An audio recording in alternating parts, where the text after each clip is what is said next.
Welcome to the Oakland County Megacast. I'm Tyler Kieft in the studios of our flagship stations, 89.3 Lakes FM and Civic Center TV. In addition today, as always, we're on Birmingham area municipal access, both for our TV stations, Comcast, Channel 15, and AT&T Channel 99. We're also on the radio, of course, 89.3 Lakes FM here in the greater West Bloomfield area, and in the Birmingham Bloomfield area on 88.1 WBFH The Biff. You can find us live each and every day, Monday through Friday, 10 a.m. to 12 noon, as well as throughout the afternoon for replays. Online, civiccentertv.com. Click on our Watch Live link, or view us in the small player at the top right of your homepage on your computer web browser. And on social media, facebook.com/civiccentertv15 and facebook.com/lakesfm. And today, joining me in the studio, Ronnie is out for today and tomorrow on other media assignments of her own, and so I'm joined by Erica Jones. Hi, Tyler. I forgot I was here tomorrow, too. How exciting. I kind of feel like I'm in the farm system, and I got the call to come up to the big leagues. Yeah. Got to call everyone I know. Exactly. That's what it feels like here, too. And I'm in the lead today. I'm in the driver's seat. Usually this is, Ronnie's part of the show here. Come on in, introduce everything, do the headlines, and, we have a little bit of a back and forth, and then we get head on into interviews today. So big couple of days. The show's coming up here for both of us. And as I said, we're on Facebook, on facebook.com/CivicCenterTV15 and facebook.com/LakesFM. But sometimes it can be a little shaky. Over the last couple of weeks, last few weeks really, we've had a couple incidents, for lack of better terms, I'll call it an international incident, because we've been flagged during our live videos. Last night during the Township Board's meeting, which we broadcasted live on our Facebook page due to having a school board meeting as well last night, and previously during the Megacast when we interviewed West Bloomfield Police Lieutenant Eric Tilley, we have been flagged 30 seconds or so of our videos from TV stations around the Saudi Arabia area. Just random parts, people speaking. So apparently we are big in Saudi Arabia. I mean, hey, we're getting international recognition. Exactly. I guess we can't complain, right? We're making international news over here, Erica, but we're also making local news, and all of that local news is on our website at civiccentertv.com/coronavirus. And today, as always, you can also get helpful links from the Centers for Disease Control, the state of Michigan, Oakland County, and many of our local municipalities regarding COVID-19 and other important information. But making news today, it's official. Michigan's mask and capacity restrictions have ended. This is what you need to know. As previously announced by Governor Gretchen Whitmer, as of today, Tuesday, June 22nd, 2021, all business capacity limits and statewide mask mandates would be lifted. The lifting comes 9 days earlier than the previously declared date, with a July 1st, 2021 benchmark. The change of plans came as Michigan's COVID-19 metrics trended extremely positive. Currently, COVID-19 hospitalization rates in the Great Lakes State are at their lowest recorded level since COVID-19 metrics began to be tracked by the state of Michigan. Prior to lifting the restrictions, businesses such as retail shops, fitness centers, and restaurants were restricted to 50% capacity limits out of an abundance of caution. While there's joy for the ending of the restrictions, many business owners across the state would still contend that the lifting of these mandates is far overdue. In 2020, Republicans challenged the governor's ability to enact such emergency orders in court, a case in which they were victorious. Since the court's decision, most public health orders regarding COVID-19 have been enacted by the Michigan Department of Health and Human Services. So, Erica, we're seeing these orders come to an end. Businesses have had time to adjust since the governor's announcement. A little bit less time, 9 days to be exact, than they were expecting with the July 1st deadline from the My Safe Start plan, from the My Vax to Normal plan.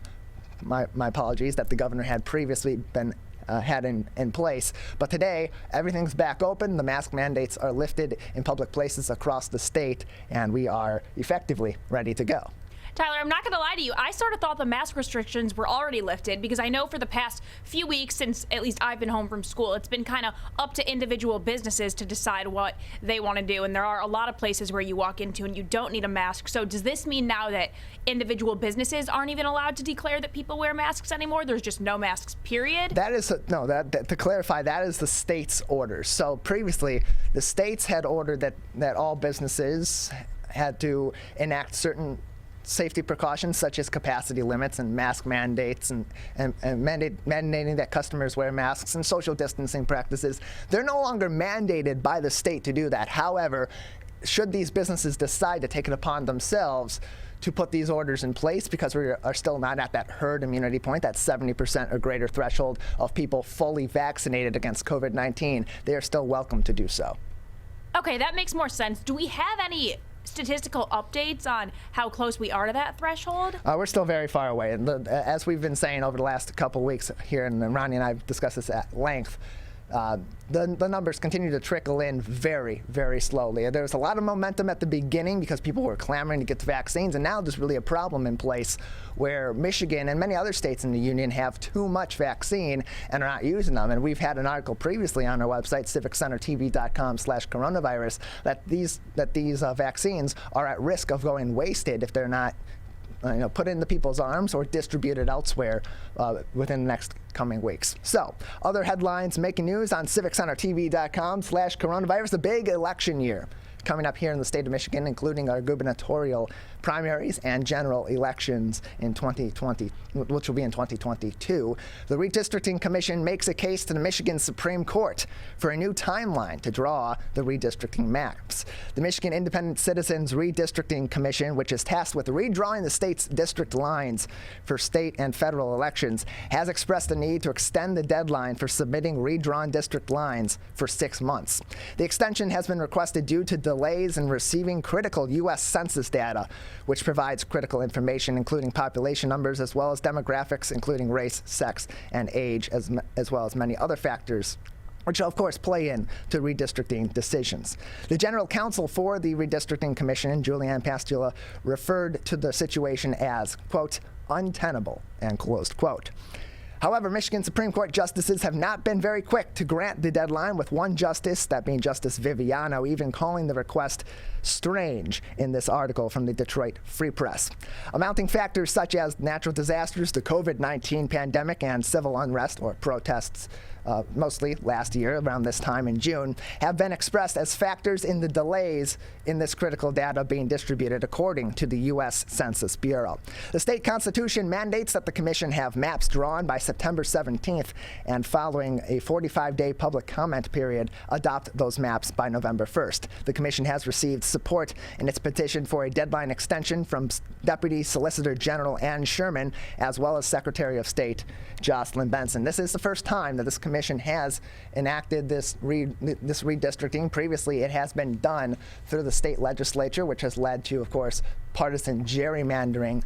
And that's the whole purpose why the public had voted in this redistricting commission to be those responsible for redistricting our state. So, with the mounting issues of 2020, not exactly far-fetched that they would be having mounting problems, trying to do this the best way possible in an egalitarian fashion to make sure that we are properly redistricting our state, not really doing it based on party lines or on old data. So, even during the year of 2020, as the U.S. Census data was being collected, we were seeing delays in the deadline to submit the census data because that information was coming in so slowly from the public that was very taxed with dealing with the COVID-19 pandemic. So this seems like something that's going to be an ongoing discussion. Of course, that deadline, the September 17th deadline to get those redrawn maps submitted to the state to then open that public comment period, is quickly oncoming, just a little over 2 months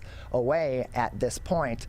But with people as high up in the government as the Secretary of State, who oversees the state's election processes, advocating for this extension, it wouldn't be entirely surprising with that and the circumstances that have been expressed in the delays from the U.S. Census Bureau that we see some sort of extension may be put in place for this. Although, on the other side of that, we do have a big election year coming up, and these district lines are playing a critical role in that.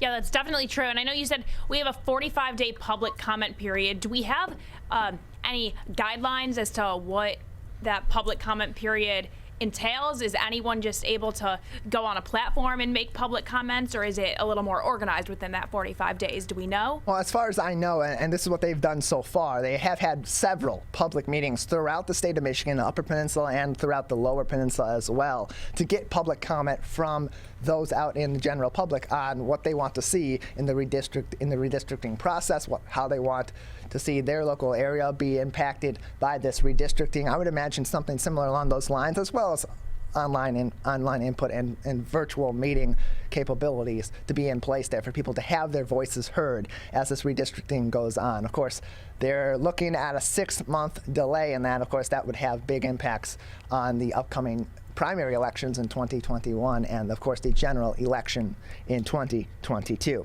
Also making headlines on civiccentertv.com/coronavirus. Yesterday, we talked about the U.S.-Canadian border closure being extended to July 21st, and Bridge, Michigan had a really great article today. The Detroit News had a really interesting article today on the Canadian border closure, which is frustrating Michigan businesses and travelers.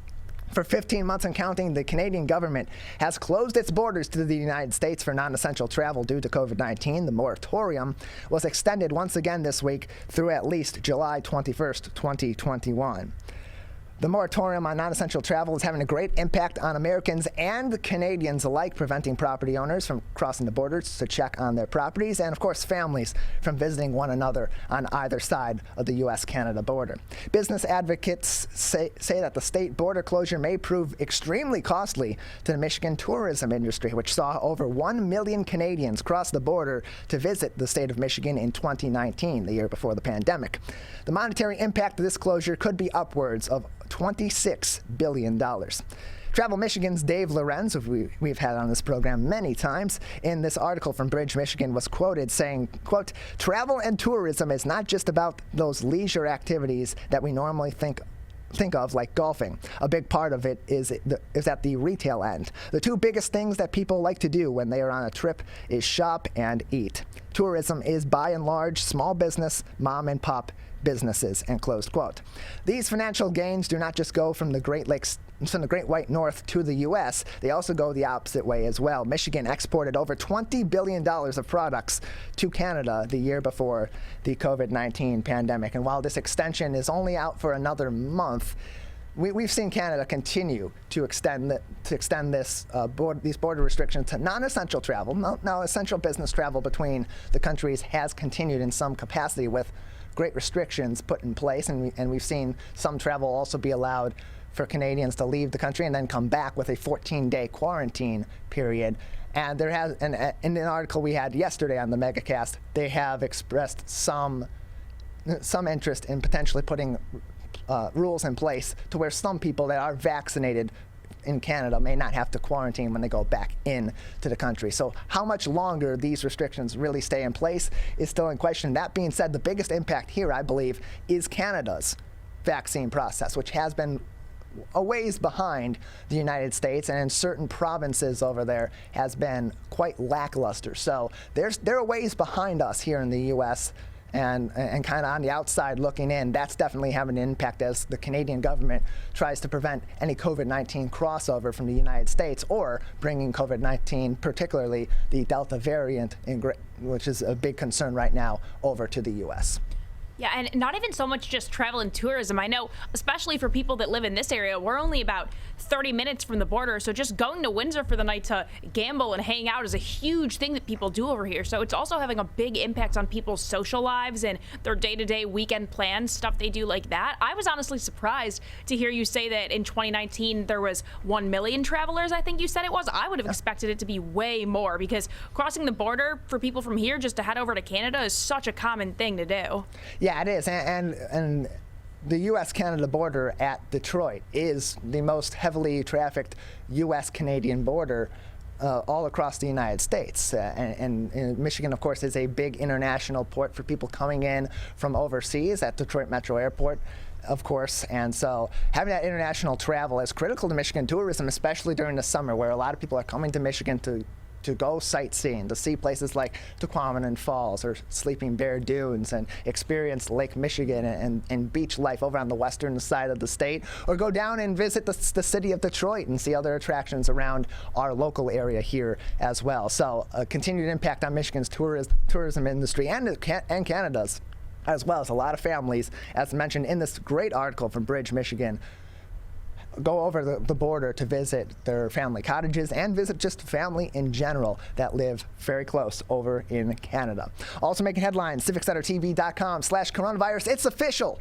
The Woodward Dream Cruise will be revving back up on August 21st. The Dream Cruise is back officially. Event organizers from the 26th Annual Woodward Dream Cruise announced this week that the official event will return this summer following official cancellation in 2020 due to the then ongoing COVID-19 pandemic. The Dream Cruise, a local tradition in southeastern Michigan, will pay homage to the Ford Bronco SUV at this year's event, which began assembly once again in Wayne earlier this month.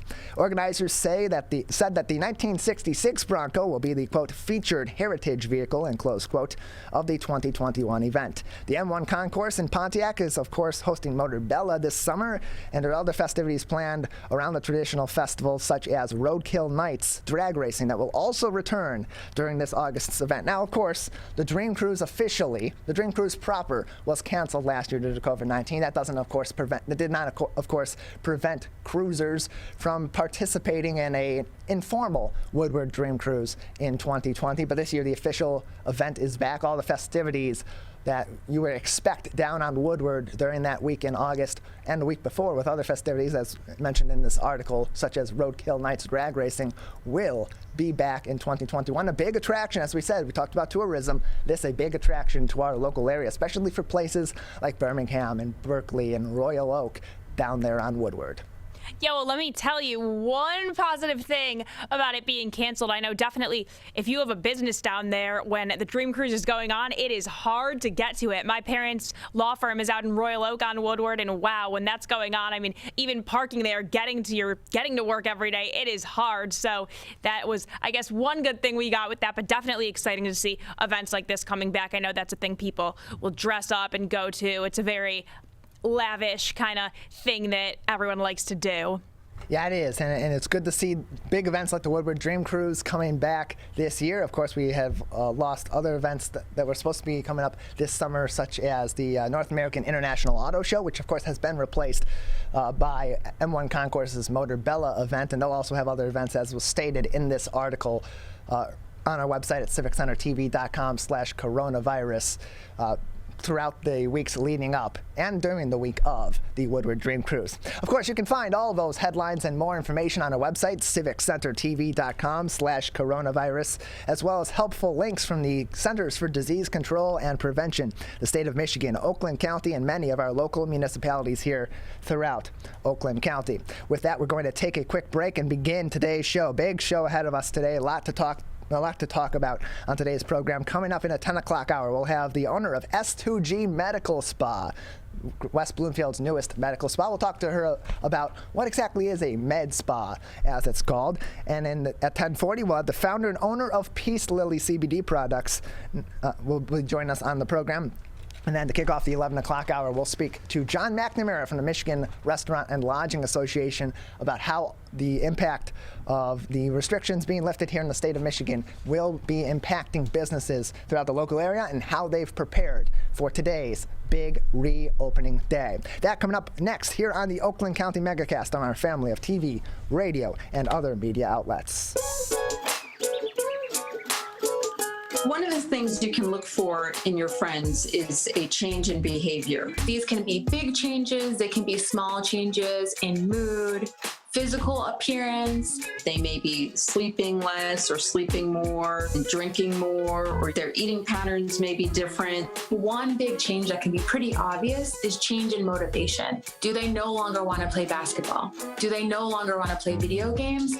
Now that we're spending more time online and in virtual settings, it's really important to pay attention to the language that your friend is using and the words they're using to communicate. So when we text our friends, are they taking longer amounts of time to respond? Are they not responding at all? You don't have to be an expert to try to recognize these signs. The second that you feel it in your gut and that you're concerned, that's the second to have the conversation and open the door to what might be going on. Whatever gets you talking. Can I ask you a question? Why did you get your kids vaccinated? It was hard for them to social distance, to be isolated from their friends. I want them to get back to school and sports games. So as a pediatrician, I recommend the vaccine to everyone I know. The boys lost a former teammate and classmate who was only 20 years old. It's been a devastating year. We want to get back to normalcy. Our daughter is really looking forward to being with her friends, being a kid.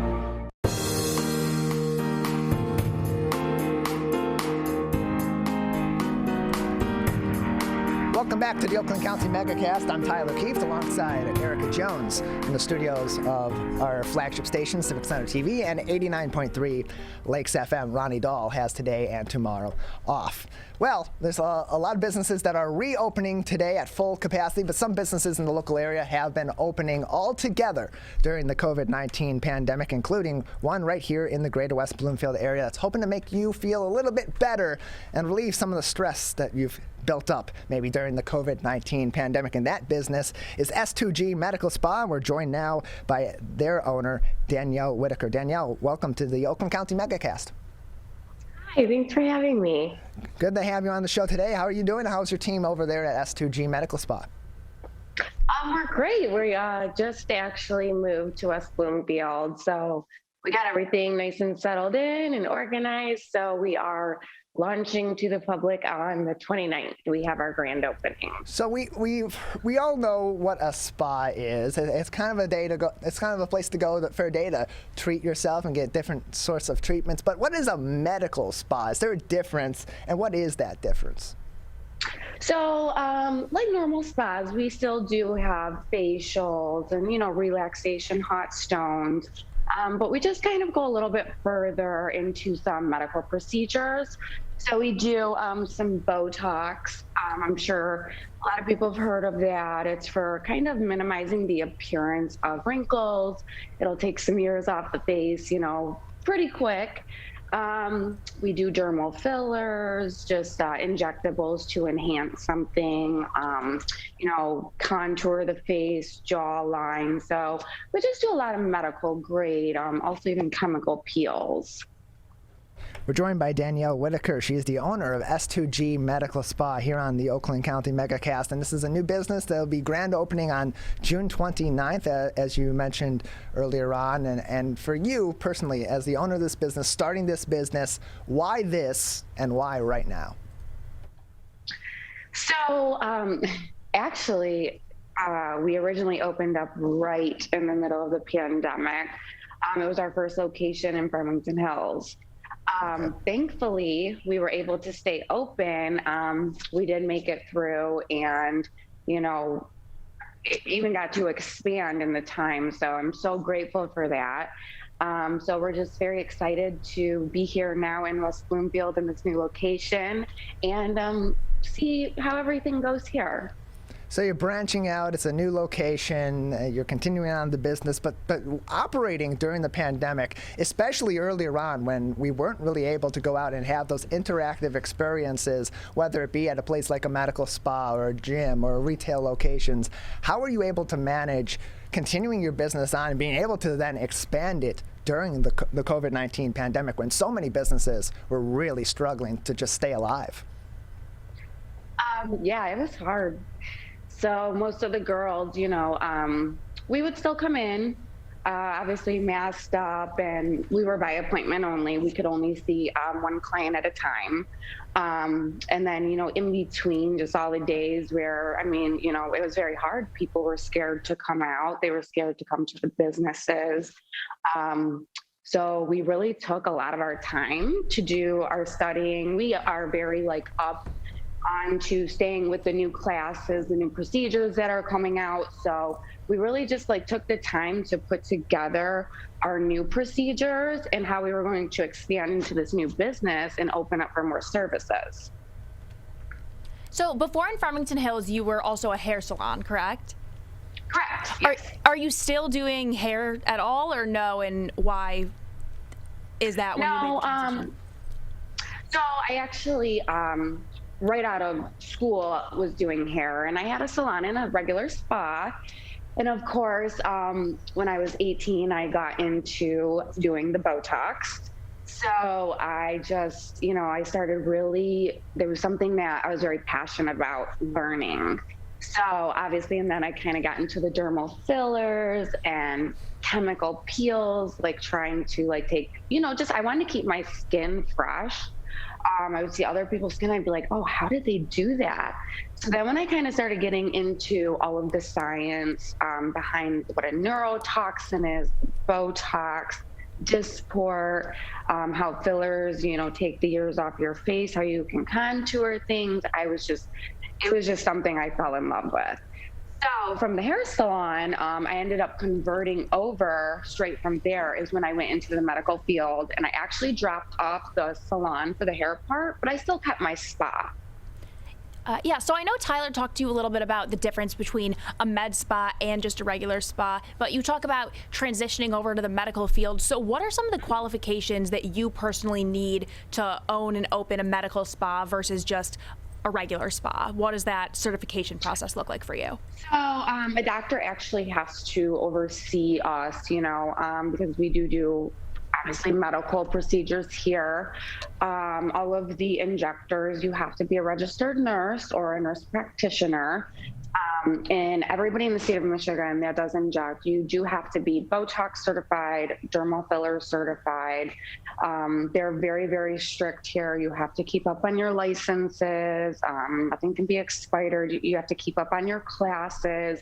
Like I said, how we are very into education. It's actually mandatory. So, everybody there's things that change with the FDA. You always have to keep up on it. So yeah, you do have to be a registered nurse or a nurse practitioner. Danielle Whitaker with us on the Oakland County Megacast. She is the owner of S2G Medical Spa, which will be having its grand opening in West Bloomfield, June 29th from 10 a.m.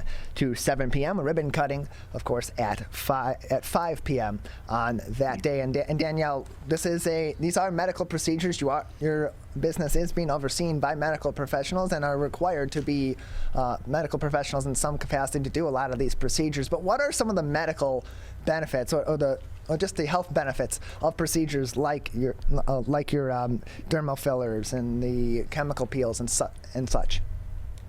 So we offer a few different chemical peels.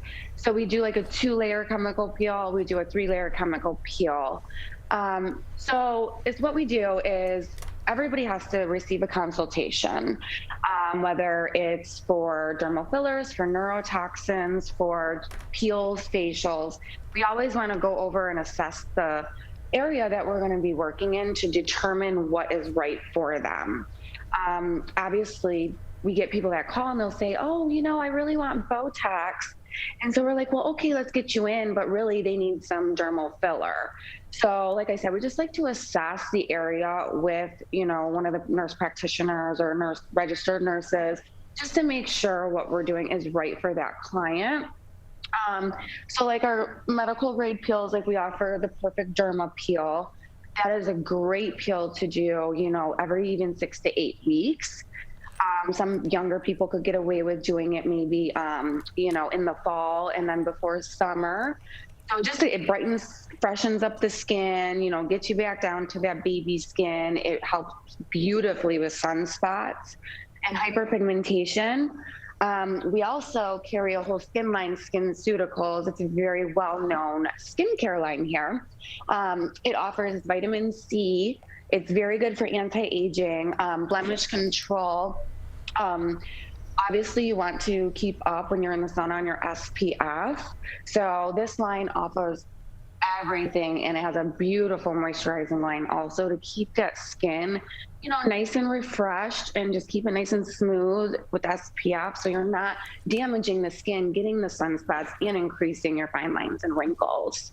Danielle Whitaker with us on the Oakland County Megacast. She is the owner of S2G Medical Spa, which will be opening here in West Bloomfield on June 29th. And Danielle, you say that your clients, before they have any of these treatments, they're coming in for a consultation with medical professionals on your team. What are those procedures like, coming in and having that consultation? What can people expect when they do come in? Because this isn't as simple as walking in the day of and, as you said, saying, hey, I'd like some Botox, and going through the procedure. A lot of people, we do get some people are very nervous, but the nurses here, they're just very comforting. As far as coming in, a lot of people have never had Botox or, never had dermal fillers. And then they also wonder, like, is this going to be very painful, So the good news is we do numb. We also do dental blocks for, injections and stuff like that. So everything is mostly painless. So we just try to make everybody comfortable. We, explain everything that we're going to be doing and using, so they understand pre and post care. That is the most important. It's just as important as getting the injections. So we actually do about 30 minutes just going over pre and post before we even get into the area of consulting what area is needed to be treated, just so patients are very aware of what they're doing and how to take care of themselves for it. So Danielle, a lot of people will do their own skincare and treatments at home. They'll do their own facials. They'll do their own peels at home. What's the difference between what they're doing there and consulting with professionals at a business like yours for treatments that are maybe similar or very different than what they're doing at home? That's actually a great question, because we get a lot of people in their mid-20s to 30s, and they're trying to do all these procedures at home. And it's what's happening is they're coming in and they're so nervous because they all have this scarring over their face, and they're like, well, I've been doing my microneedling, and then I've been doing my microdermabrasion, and it's just very hard because they're actually over treating their skin. It's not really about how much you're doing a procedure to make it better. It's about doing the right procedure to treat what your skin condition is. And then also same thing with your moisturizers, your SPF.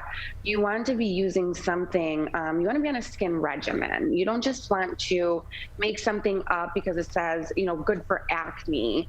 And it's very something you need to go over consults with, especially if you're going to get into the metal microneedling, chemical peels at home. You have to know what your skin condition is and understand it.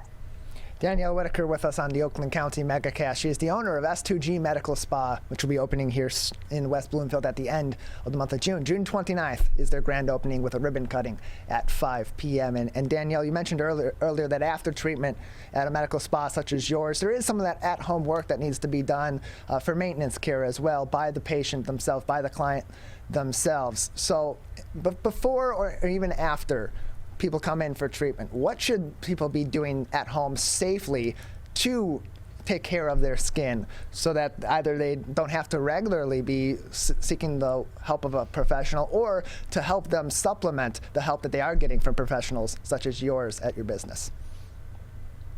A very big thing is, at nighttime before you're going to sleep, a lot of people are using just some facial cloths, taking off your makeup. Use a good cleanser, some warm water, lather it up, clean the face, pat it dry. You want to actually get that excess dirt, bacteria, and residue out of the face. That is huge when it comes to, before you go to sleep, sleeping in all that bacteria that can spread, throughout the face. So you just want to keep it so you're not spreading it. Always stay moisturized. And most importantly, if you're going to be in the sun, make sure you're wearing SPF. Sun damage is the number one thing to cause fine lines and wrinkles and those sunspots. So, you just want to take care of just a few things, even if you're just cleansing, moisturizing, SPF, a little bit goes a long way, and you will need less medical treatments in the future. Yeah, Danielle, I can't stop looking at this display you have behind you. I know you talked a little bit about there being a skin line you guys carry. Is that exactly what this is? I'm really fascinated by these colorful, but I'm like trying to point as if you can see that, but these colorful bar things below you. Tell us a little bit more about this stuff behind you. Okay, so this is actually our dermal filler, this line right here. This is for lips, cheeks, jawline contouring, neurotoxins for fine lines and wrinkles, even hands. We also use Kybella, which is a basically a liquid lipo injection. It's a deoxycholic acid. People for, the under chin, some people when they're taking their pictures, we're our worst critics. So, it looks like I have a double chin. So this is actually great for that. You get 3 treatments, 6 weeks apart, and we get rid of that for you. And the good thing about the Kybella is it's non-invasive. You're not going to have the scarring. A lot of people are very worried about going under like a liposuction, a procedure, anesthesia. Just there's a whole thing behind, the surgery. So this is a good alternative to people looking to dissolve fat without going under the knife. Tear troughs for under the eye filler, people that are realizing that, they're getting older, they're getting some dark spots, some wrinkles. It's great to fill it in under there nice and smooth. Takes off like 5 years instantly. And yes, then we have all of our skincare line. We have SkinCeuticals and Dermalogica, SPFs, droplets of the vitamin C. We have hyaluronic acid drops, which, like I said, we do try to get all of our clients on a nice skin regimen that benefits for their skin type. So as we put them on this regimen, we teach them how to use these products the correct way. And, as things are treated, we can get them off certain things and put them on new things. So this is my fun little area over here. So. Yeah, and I know you talked about some of the non-surgical procedures. So recently I was actually doing some research and I heard for the first time about these non-surgical nose jobs. Is that something you do? Or tell me a little bit about that. I'm just curious because I never knew that was a thing. Yeah. Oh, you could do. There's so many things nowadays. It's just about getting the training. Yep. So you can do the non-surgical nose jobs. That's actually with dermal filler. So you come in, we assess it, we kind of go over what your achievement is, what we can achieve, and we would actually use dermal filler to help kind of smooth out the appearance of it, say like a dorsal hump, a little bit of unevenness, there's a little spot that's bothering you. We can fill it in for you. Yeah, but how exactly does that work? How can you smooth the bone structure, skin, without doing an actual medical procedure and getting in there? So we do, you can use a cannula. So we still would do a topical numbing. It's kind of the same thing we do for like the under eye. It's not actually using a real needle. We just do one little poke to get in there, and then a cannula. It's just like, like an IV catheter type thing. So it can kind of just wiggle around in there. So it makes it pretty painless. Danielle Whitaker with us on the Oakland County Megacast. She's the owner of S2G Medical Spa. And Danielle, just another couple minutes with you before we'll have to say goodbye. When should somebody seek the treatment from a medical spa? When should they be looking to reach out to you and your medical professionals on your team? So the main time I noticed when I'm even going over consultations with clients or even for myself is when I feel like I'm just like looking really tired consistently and I can't put my finger on why. And I'm like, okay, I feel like, I'm looking like 5 years older. Maybe it's time for me to start kind of doing something, or maybe I need a facial. Basically, when you get to that point and you're just starting to feel like you're looking tired, get a couple units of Botox. We could do some fillers to lift and brighten the skin, some chemical peels to get, down to that baby skin again, get rid of the fine lines and wrinkles. So that's when I would definitely recommend even coming in for a consultation to see what the nurse thinks. And people are looking to get back out, treat themselves, and get treated for all those blemishes and the stresses that their skin and their face has taken over the course of the last year and a half with all that's been going on with COVID-19 and all that time we've been spending outside as well. So Danielle Whitaker, the owner of S2G Medical Spa, opening on June 29th in West Bloomfield with their grand opening special. They'll have special deals on that day for their grand opening. Can you give us a little bit of an insight before we let you go on what some of those specials may be? Sure. We're going to be doing a full syringe of dermal filler for $5.99. We actually are doing our Botox and Xeomin and Dysport neurotoxins for $10 a unit. We're going to be doing $100 hydrofacials. We'll have $150 IV therapy. All right, well, we look forward to that. The ribbon cutting 5 p.m.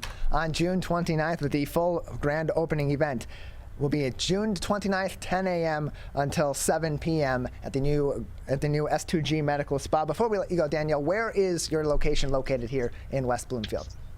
We are located on the northeast side of Maple and Orchard Lake.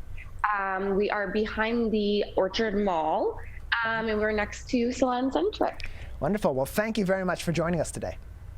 Thank you so much for having me. I appreciate it. Appreciate having you on. Danielle Whitaker, the owner of S2G Medical Spa, with us today on the Oakland County Megacast. We're going to take a quick break here on the Oakland County Megacast and go from one local business owner to the next. We'll go from treating your face to treating the whole self and talk to an owner of a CBD product business here on the Oakland County Megacast. That coming up after our short break.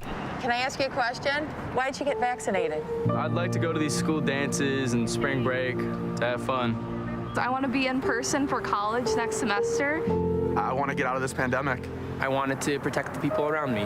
Why did you get vaccinated? Because I'm really looking forward to hanging out with my friends. I just want to go to a show, dance around, not have to worry about anything, feel like I'm free again. So we can not miss out on the best years of our life. People are getting out to walk and bike in higher numbers. More vulnerable road users and higher speed traffic can be a dangerous combination. Crash severity has increased, so if you're driving, be sure to slow down and look for people. There's no need to speed. If you're biking, ride with traffic. If you're walking, avoid stepping into the road if possible. If you have to walk in the street, walk facing traffic. Learn more at walkbikedrivesafe.org.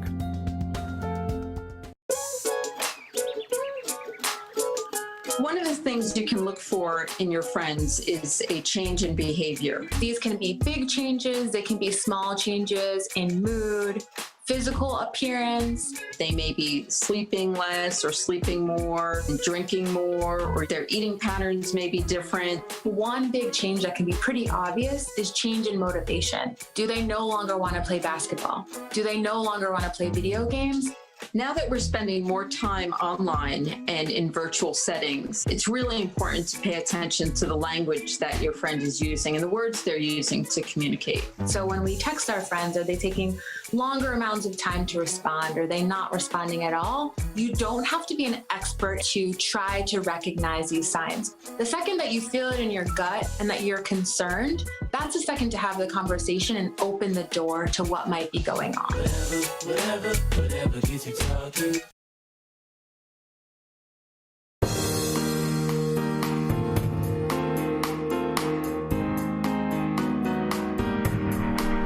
Welcome back to the Oakland County Megacast. I'm Tyler Kieft in the studios of our flagship stations, 89.3 Lakes FM and Civic Center TV here on the Megacast, alongside Erica Jones as well here in our studios. And we've talked a lot so far about taking some time for a little bit of self-care and helping yourself feel better with some of the blemishes and stuff that you have maybe accumulated over the COVID-19 pandemic. But we've also accumulated a lot of stress and a lot of anxiety. And there's another local business that is hoping to help you relieve some of those stresses, and that is Peace Lily. We are joined now by Dr. Najifa Choudhury on the Oakland County Megacast. She is the founder and owner of Peace Lily and joins us now on the program. Dr. Choudhury, how are you doing today?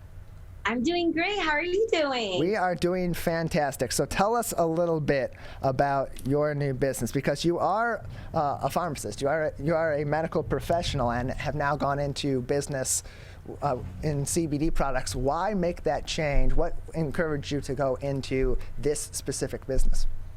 Yeah, so with CBD, I wasn't really aware of it. During pharmacy school while getting my doctorate degree, they taught us about CBD maybe 2 minutes. But I went through a time in my life where I was very anxious and I had really bad knee pain. And I was looking for a natural, holistic option for my issues. And that's where I discovered CBD. I started using it. I fell in love. It worked for me so well. And being a pharmacist, being a healthcare provider, I believe in treating the whole body. I, believe in holistic care. And so when I started using CBD, I learned more about it. I discovered that a lot of people, they weren't aware of the benefits of CBD.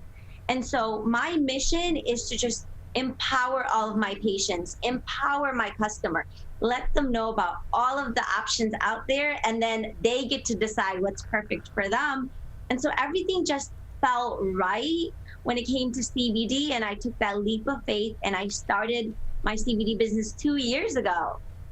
We're joined by Dr. Najifa Choudhury on the Oakland County Megacast. She's the owner of Peace Lily, a CBD product line, joining us today on the Oakland County Megacast. And Dr. Choudhury, for those that maybe aren't informed very well about what CBD is, they know it's associated with cannabis, and so they think with cannabis, and so they think immediately marijuana, and they go, no, I don't want to use this. I don't. It's going to get me high. It's going to show up drug tests. I'm not going to be able to get a job. Can you relieve some of those concerns and maybe tell us what the differences are between what you would get from a marijuana product, which is legal in the state of Michigan and it's fair game, versus a CBD product? Yeah, so it's a very common question that I get all of the time. So in the marijuana plant, there's a high content of THC and a lower content of CBD. And then the marijuana plant has a cousin plant, which is called a hemp plant. Now the hemp plant is opposite. It has a high amount of CBD and a little bit of the THC. So the THC, that's the endocannabinoid that will get people high, that will alter their mind. The CBD is more of the medicinal part. It does not get you high. In 2018, the Farm Bill was passed. And with the Farm Bill, it became completely legal federally for you to cultivate the hemp plant and produce the CBD. So all of my products come from the hemp plant. And so the difference between using something that's purely CBD versus going to a dispensary and using something that has some THC is that with my products, like I said, it's fully legal. There's no THC in it. Being a pharmacist, that was important to me because I could not use I could not use THC because of my profession. And there are a lot of other professionals that choose to use my products, and because of their line of work, they cannot use THC as well. And so I make sure to do drug tests on all my products to make sure there isn't any THC. And so you get all of the goodness of the cannabis plant, you get all of the benefits without the high. So I guess it's weird to talk about, but like Tyler said, it is fair game. Marijuana is legal in the state. So I'll be the first to say, I'm almost scared of marijuana, and I know you did explain the differences, but for someone like me, I still always have those reservations of, oh no, CBD, I'm gonna get high. And we have a farmer's market at my university every Wednesday, and they sell CBD cookies, and I've always wanted to try them, but still, every single time I get worried. I'm like, oh my gosh, am I gonna feel high after? So I guess I'm kind of wondering, if it doesn't get you high, it obviously gives you some kind of feeling that people like and relieves any pain or stress. So what is the feeling that you get as opposed to being high? Yeah, it honestly just feels like a big hug. Like you are hugging yourself. My stress level comes down. I'm in a better mood. I'm able to focus. All of those racing thoughts that are going through my mind because I'm so busy, it just calms it down where I am able to function and go about my day. And then in terms of my knee pain, it really helps with my knee pain. So CBD, it's known for its anti-inflammatory effects. And so if you have any type of pain going on, It will help with that, help with the inflammation. And lastly, it gives me a deeper and better night's rest. So the days that I take CBD, I'm tossing less at night. I wake up rejuvenated. I wake up with energy. I wake up feeling like I rested well. And so, you know, with your concern about, hey, this cookie that has CBD, should I take it? Will it get me high? I think the important thing about CBD and using any product that has CBD is just doing your research. So find out who made that cookie. Find out where did the CBD come from. Find out their background. Because unfortunately, the CBD market, you know, everyone wants to get in it. And some people are in it just to make money, and they do not care about providing you with the best quality product. They are not doing the, you know, lab testing on it, the certificate of analysis. They are not doing their due diligence. So you just want to make sure that if you ever want to use CBD, it's from a reputable source. We're joined by Dr. Najifa Choudhury on the Oakland County Megacast. She is a pharmacist and the founder and owner of Peace Lily, a Michigan-made CBD brand. And we've seen a boom in recent months and in recent years, especially since the Michigan recreational marijuana law has been passed, and we've seen a bunch of dispensaries that not only are selling marijuana products, but also CBD products as well. We've seen so many of these businesses pop up, and we've seen so many people that have come on shows like ours or on other more mainstream local news stations like 2, 4, and 7, and have talked about their CBD products. And every time it just kind of seems like it's some magical fix for pains and aches and all that. But you are a scientist. You have medical experience as a pharmacist. How, in layman's terms, of course, because we're not all scientists over here, I'm just some guy on TV over here, how scientifically does this work with your body, these products, to relieve some of those aches and those pains? Yeah, so, you know, with CBD, it's not gonna work for everyone. It's not a unicorn potion that will magically take away all of your issues. So that's first and foremost. With CBD, you just have to try it and then figure out your exact dosage to see what will help you. And so with CBD, how it basically works, CBD, it's an endocannabinoid. What that means is in the cannabis plant, there's over 100 different molecules, and they're all some sort of endocannabinoids. Our body, it actually has an endocannabinoid system. And our body naturally makes molecules that's very similar to CBD that helps regulate our mood, regulate how we're feeling, regulate our body overall. And so when you take CBD, all of those receptors that we have throughout our body where our natural endocannabinoids would bind to, now CBD will bind to it and help regulate all of your functions, such as, like I said, just making you feel better, helping you get that restful nights of sleep, and then with CBD and the anti-inflammatory effect that it has, so it just helps with inflammation. So when we get injured, when we get hurt, our body's first response is inflammation. Inflammation actually contains the injury and it helps our body heal. But when you have inflammation going on for a long period of time, that's when it becomes bad. That's when it really causes a lot of the pain and a lot of the discomfort. So now CBD helps with calming down that inflammation. So I know for myself, I use it for my knee pain. My mom, she uses it because she has really bad arthritis.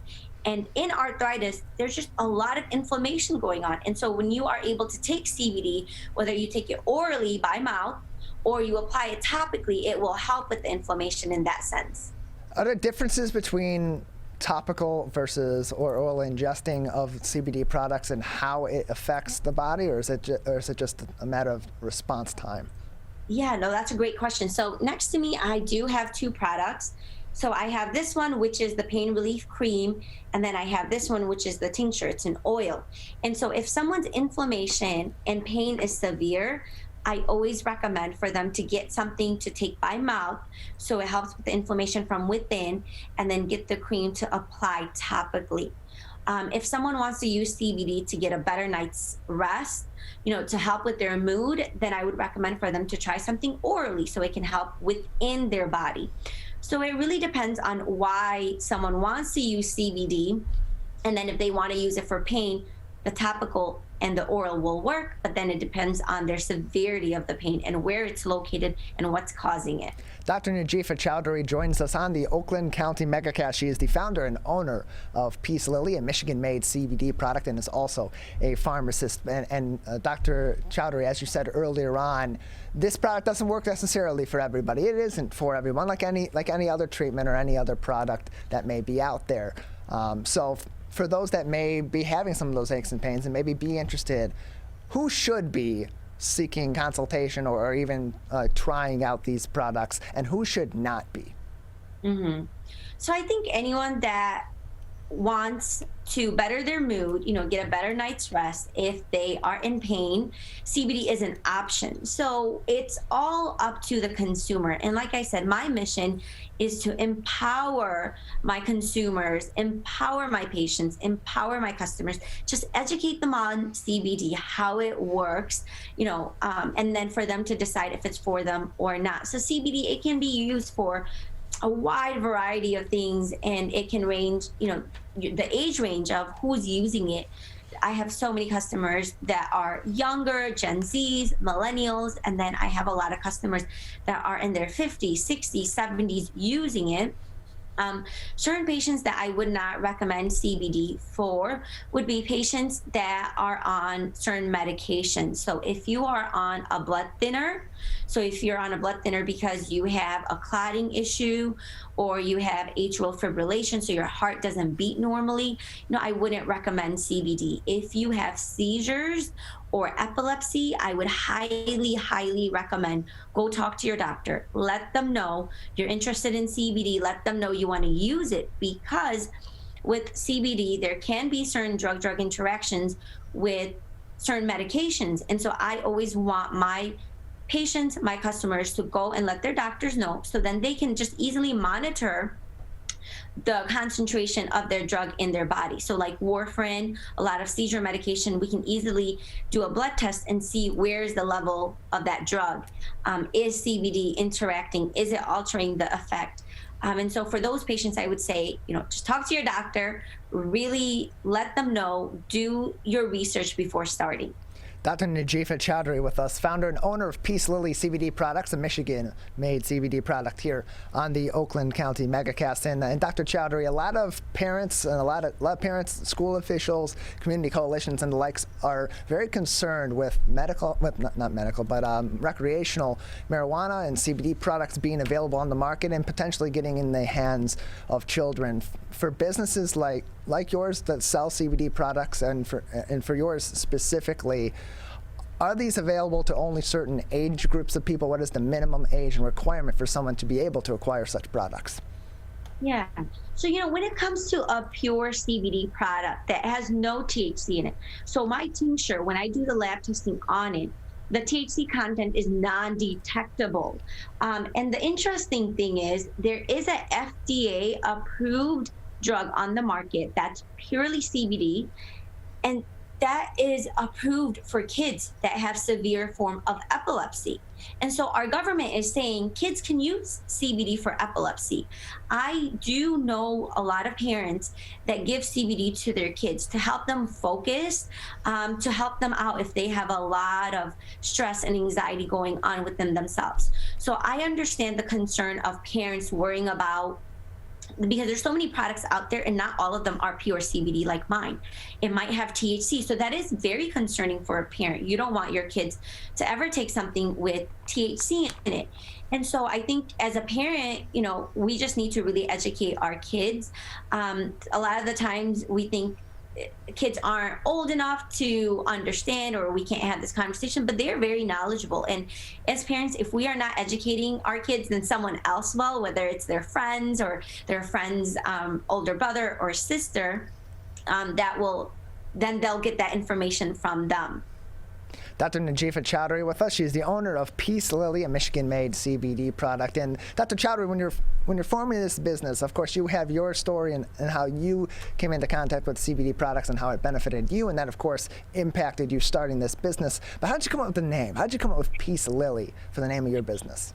I love this question. So naming my business was the hardest part, let me tell you. One of the things I did is I wrote down on my notebook all of the feelings I felt when I took CBD, how CBD made me feel. One of the words that I wrote down on my notebook was peace.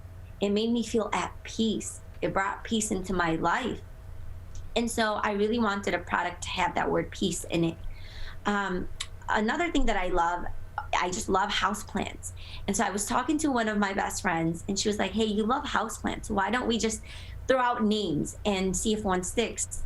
And so peace lily is actually a house plant, or it's a plant.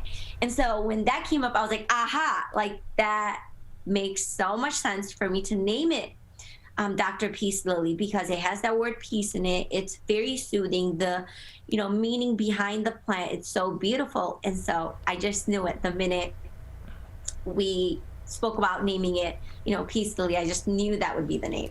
Dr. Choudhury, if people want to find out more information about Peace Lily products or about CBD and ask you some questions as a medical professional that you are, how can they get in contact with you, or how can they find more about your business? Yeah, so they can go on my website. My website is drpeacely.com. So Dr. Peace Lily. I'm also very active on Facebook. I'm active on Instagram. So my Instagram would be Dr.Peace Lily, Peacelily. They can reach me on there. I do attend a lot of farmers market pop-up events around the community. So if there's an event that I'm going to, a lot of my customers that want to talk to me in person, they will come out to those as well. So I welcome everyone to meet me in person if you can. If not, reach out to me on my website or my Instagram. Well, Dr. Choudhury, we thank you very much for joining us today on the program to talk about your new Michigan-made CBD product, Peace Lily. Thank you very much for joining us today. Thank you so much for having me. I really appreciate it. Appreciate having you on. Dr. Najifa Choudhury, she's the founder and owner of Peace Lily, with us on the Oakland County Megacast. We're going to take a quick break, and when we return, today the restrictions in place against Michigan and COVID-19 Today, the restrictions in place regarding Michigan COVID-19 public health orders have been lifted officially, and businesses are back to full capacity and without mask mandates in place, of course, with their own rules and regulations in place therein afterwards. And we'll be talking with the Vice President of Government Affairs for the Michigan Restaurant and Lodging Association, John McNamara, after this break on the Oakland County Megacast. You're listening to us on our family of TV, radio, and other media outlets, including 89.3 WBLD, Orchard Lake, West Bloomfield, Keagle Harbor, Sylvan Lake, and 88.1 WBFH. The Biff, the Megacast returns after this. Today it is easier than ever to join Michigan's Organ Donor Registry and help build a bridge of hope for organ, tissue, and eye donation. Just one person can potentially save or help improve the lives of up to 75 people. By joining, your legacy could be the gift of life. Sign up today at michigan.gov/SOS or at any of the more than 145 Secretary of State self-service stations located across Michigan.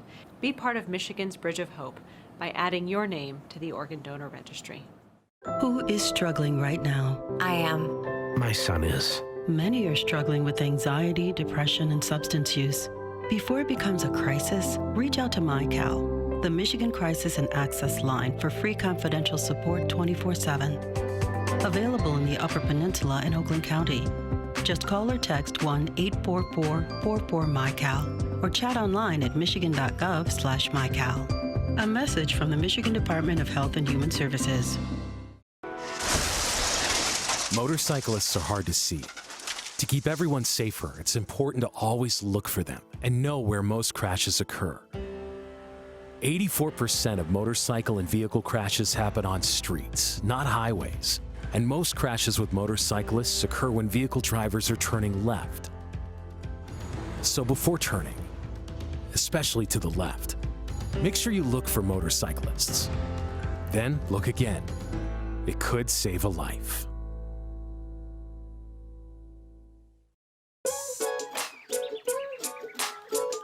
One of the things you can look for in your friends is a change in behavior. These can be big changes, they can be small changes in mood, physical appearance. They may be sleeping less or sleeping more, drinking more, or their eating patterns may be different. One big change that can be pretty obvious is change in motivation. Do they no longer want to play basketball? Do they no longer want to play video games?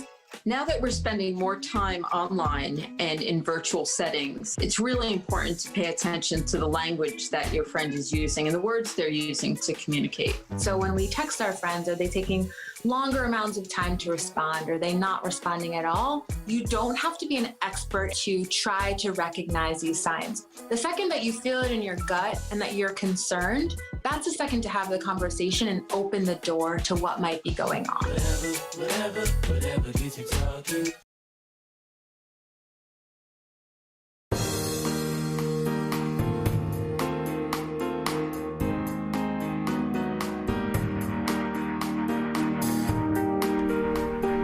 Welcome back to the Oakland County Megacast. I'm Tyler Kieft alongside Erica Jones here in our flagship studios, Civic Center TV and 89.3 Lakes FM here on the Oakland County Megacast on this Tuesday, June 22nd, 2021, as the restrictions in place for COVID-19 at the state level have now officially been lifted. No more mask mandate, no more capacity limits, and businesses are reopened and free to make their own rules now with the COVID-19 pandemic slowly winding to a close here in the state of Michigan. And joining us to talk about how those businesses are making those adjustments is John McNamara. He is the Vice President of Government Affairs at the Michigan Restaurant and Lodging Association. John, thank you for being with us today.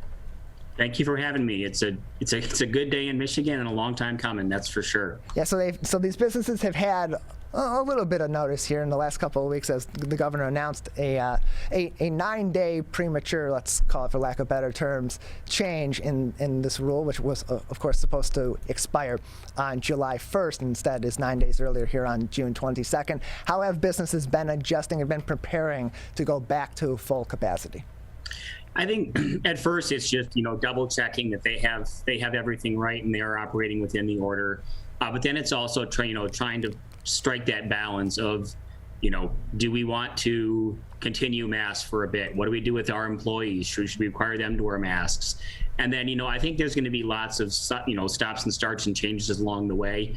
Obviously until we move back toward, a pre-COVID world, which hopefully will happen, toward the end of the summer, early fall, when I think hopefully everyone's comfortable being back out, numbers remain flat, and we can, COVID can be something for the history books and something we talk about, but not something that, controls our day-to-day life anymore. It's been an interesting change of pace as Governor Whitmer and her administration have now kind of shifted to more of a doctrine that's adopted generally on the opposite side of the aisle by Republican Party members of personal responsibility for these businesses as we are further along in the vaccination process, but we're not quite at that 70% herd immunity threshold. And there's not necessarily going to be one consensus way of operating, especially now where the rules that were in place from the state are no longer in place, those capacity limits and those mask mandates. So by and large, how are restaurants and hotels and so on adjusting to that? Are we still seeing a lot of these businesses that are going to have mask mandates in place? Is it more regional? How is that really being affected so far?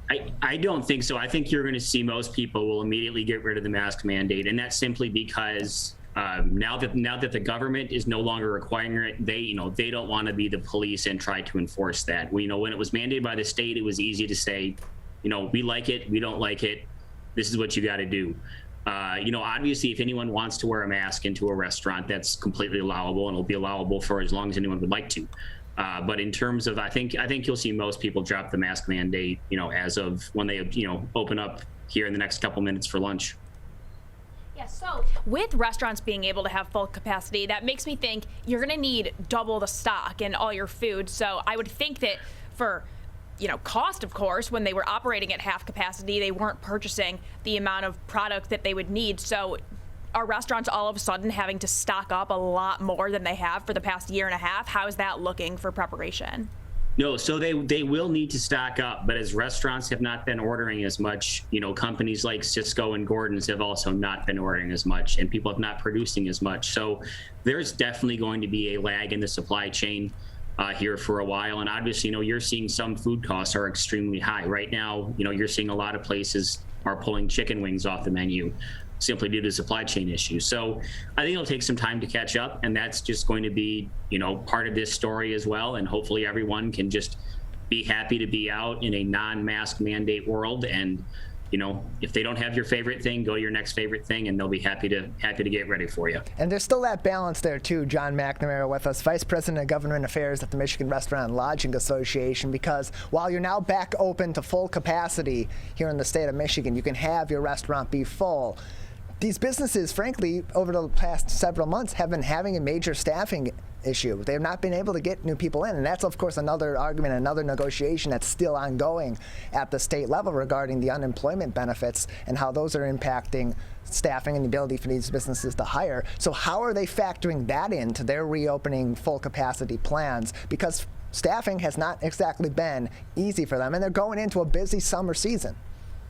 Yeah, so no, staffing has not been easy. And I think you might, maybe see some people who still, will operate maybe at 75% simply because that's all they can. Or maybe, they're closed on Sunday and Monday. But on the staffing front, we did launch a industry-specific job board that is live on our website. So if you're looking for a job in the industry, you can go and there's, you'll only see hospitality jobs. Or if you're looking to fill jobs in the industry, you can go to our website at mrla.org and post your job right there. So we had about 100,000 points of contact from an employee relief fund that we did, and decided let's put those contacts to good use. And there are people who say they want to get back out there and work, and there are people saying we have jobs. So we wanted to be sort of the matchmaker between those two groups. And Erica touched on this earlier on with of course needing to adjust with your stock of certain foods. But also we have an ongoing crisis of getting all these products to be properly shipped, because they're also having, in the shipping industries, having major issues. So how is that also factoring in? Because the supply, the demand may be going up, the supply is not going up, and these businesses have to be able to adjust on top of being able to adjust to having potentially more customers coming in on a daily basis.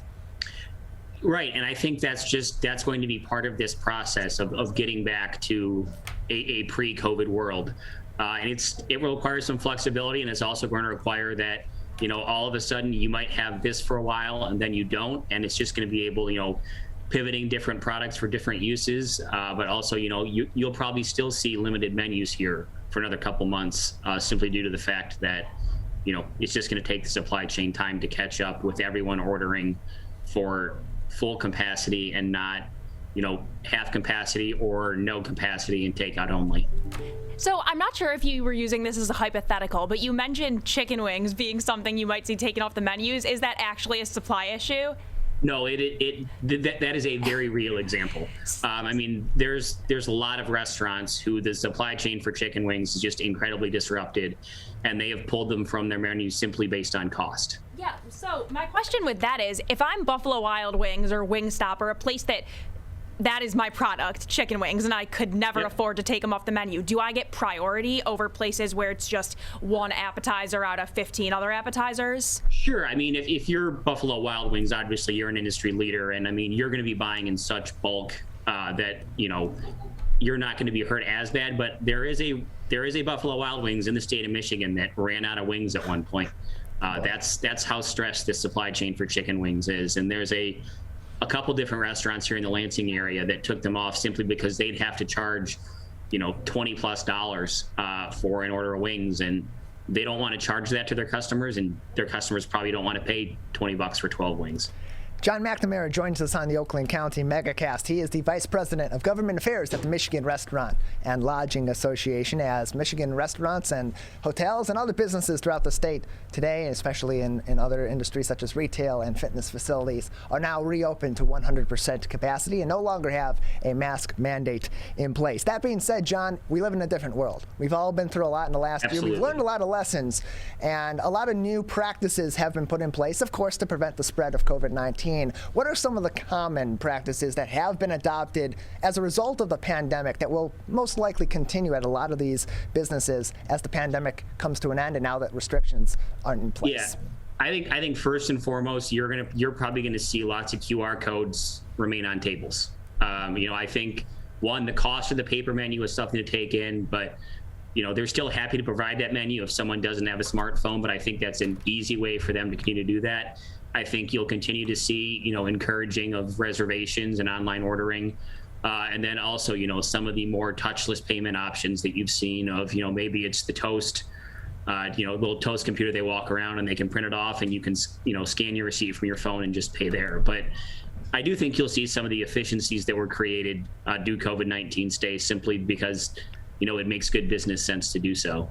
And what are some of the conversations, either from your organization to local municipalities or businesses and local chambers to local municipalities, about some of the other adopted practices during the pandemic, such as expanded outdoor seating or the ability to use those igloos and so on to expand that outdoor seating, especially now as we're starting to come out of this pandemic that's had a major financial impact on these businesses, a lot of them just small businesses, mom and pop restaurants and so on, to allow them to kind of have a bit of a boom and a little bit of a bump as they're coming out of the pandemic and getting back to normal. So I think you'll see there's about 50 social districts in Michigan that have already been established. I think you'll see more as the summer goes. So I think social districts will be a big driver of that. I think things like cocktails to go, if you still have some people who maybe aren't completely comfortable dining in, but they can still place their food order and grab some cocktails to go for that. But I would say those two. And then additionally, the igloos or the outdoor seating or things like that. But, just those tools that were used to encourage people to be out and be safe, I think will remain because, simply because, all the mandates are over, doesn't mean that everyone in Michigan or everyone in, the country or the world is ready to go back to how things were. So I think it will be a slow change. I think it'll be somewhat regional in terms of how that operates. But, it's like all of this it's going to take employees, patrons, and owners working together to figure out what this post-COVID world looks like, not only for this industry, but for society in general. John McNamara joins us today on the Oakland County Megacast. He is the Vice President of Government Affairs at the Michigan Restaurant and Lodging Association. And John, throughout this pandemic, the operative word has been safety, public health safety, and absolutely in business safety, and that includes the Serve Safe Dining commitment now that has been that's been put out by your organization. Can you give a little bit of information about what that commitment is, what it entails for some of these businesses and your partners? Certainly. So, that's just some increased training. These are programs that were around before COVID, but what we're working on doing now is simply getting some additional funding from some of the Biden, some of these Biden bucks are coming to Michigan to allow restaurants to have, every single employee do it, be it front of the house, back of the house. So it's something that they could put on their menu or on their marquee saying, every single, employee has been certified, trained, this, that, or the other. So it's just a way to help increase public confidence that, this industry pre-COVID was very dedicated to being clean and not getting anyone sick and following all the rules. And, it's going to have to be more so in a post-COVID world. And that's simply helping build back public trust. Earlier on in the pandemic, just in the last couple of months, several months, your organization was out on the front lines advocating for policies from the Whitmer administration and the Department of Health and Human Services, MIOSHA, et cetera, to put regulations in place that were based on vaccination numbers. And as we are at a point now where vaccination rate in the state of Michigan against COVID-19 is at a rate that, of course, the government was okay with reopening at full capacity now as we are today. What's that like on the front lines here with these businesses as they're coming back into normal capacity? Are they putting requirements in place generally for new employees or existing employees to continue their employment in order by being vaccinated or having to wear masks and so on? For the most part, no. What you're seeing a lot of business owners do is, they're encouraging vaccinations because the COVID-19 vaccination is not FDA approved yet. You cannot require it for employees, but it's being encouraged. You're seeing a lot of people say, well, if you do not get the shot, we're requiring you to wear your mask. So Michigan is in the low 60s for vaccination rate as we speak today. So hopefully that continues to climb and maybe we hit that 70%. That probably won't be until the fall. But we will continue to encourage it to happen. We have run probably 4 or 5 different vaccination clinics for in the industry, where if you come and you get vaccinated, you get a $50 gift card. Just to help encourage that happen. John McNamara with us on the Oakland County Megacast. He is the Vice President of Government Affairs at the Michigan Restaurant and Lodging Association. And John, I was in the restaurant over the weekend with my dad and my brother for Father's Day, and it was like business as usual, but still with those elements of COVID-19 safety still in place. So as people are going back out to restaurants, and as they're going to be seeing these restaurants and these other businesses back at full capacity, what can regular people like Erica and I are going to these businesses with our families or alone, what can we do to help these businesses ease back in to these new restrictions while they're still undergoing some of the issues related to COVID-19? I think it's incredibly simple. Just be patient. It's going to take some changes. It's going to be different. So I think if everyone works together, everyone's patient, it's going to be great. But, it will have some bumps along the way, and it's not going to be a completely smooth process. But I urge patience, as I have through, these previous 16 months. These are staff that have worked very, very hard the past 16 months. They're going to work very, very hard to get this industry back. So be patient and tip heavy. Yes, absolutely. John McNamara with us on the Oakland County Megacast. Just another minute or so with you before we have to say goodbye. Anything else that would be important for our audience to know today? I don't believe so. Thanks for having me.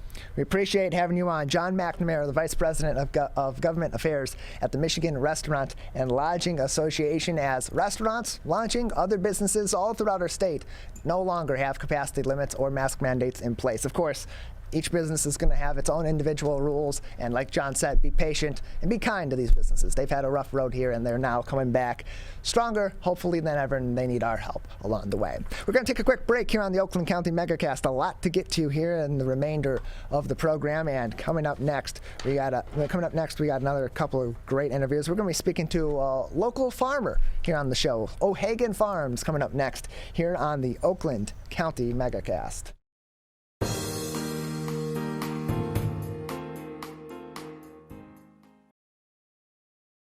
Ask you a question? Why did you get your kids vaccinated?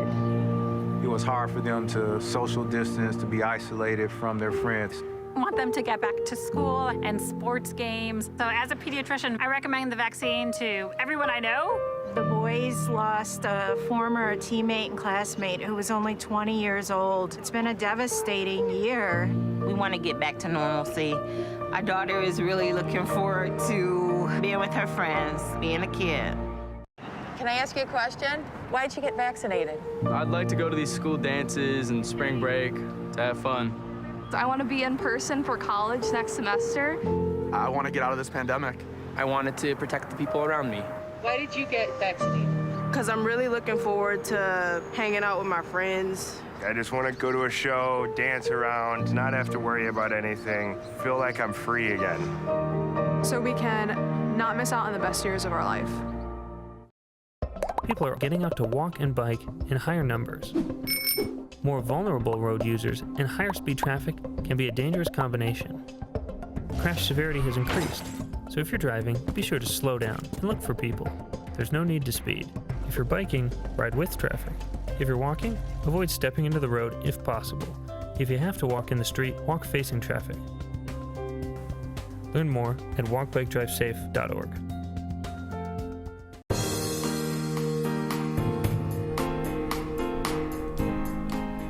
Welcome back to the Oakland County Megacast. I'm Tyler Kieft in our flagship studios alongside Erica Jones here on the program today and tomorrow as Ronnie is out on other media work. Of course, we got over the course of the pandemic, a lot of people took to their own little gardens at home and doing some side projects, learning to grow some products from their own backyard for their home garden and their home nutrition, and also focused more on shopping local. And one local farm has popped up as well and is joining us now on the Oakland County Megacast. O'Hagan Farms. We're joined by Erica Hagan, the co-owner of O'Hagan Farms on the Oakland County Megacast. Erica, thank you for joining us today. No, thank you for having me. It's great to be here. Great to have you with us. Tell us a little bit more about O'Hagan Farms. What happens over there? We have been established here in Lapeer for over a decade, but we are serving all of like the Thumb area in southeastern Michigan. And we started off with some livestock, and we were doing our own gardening, and kind of one thing spiraled into another. And I actually stumbled into microgreens kind of completely by accident, but now it seems to be something that is absolutely taking off like wildfire. Yeah, it really is. Microgreens are taking off kind of like wildfire. I've been hearing that as kind of a buzzword in the gardening and the farming industry for a while now. Can you explain to us what, for those that aren't familiar like myself, what are microgreens?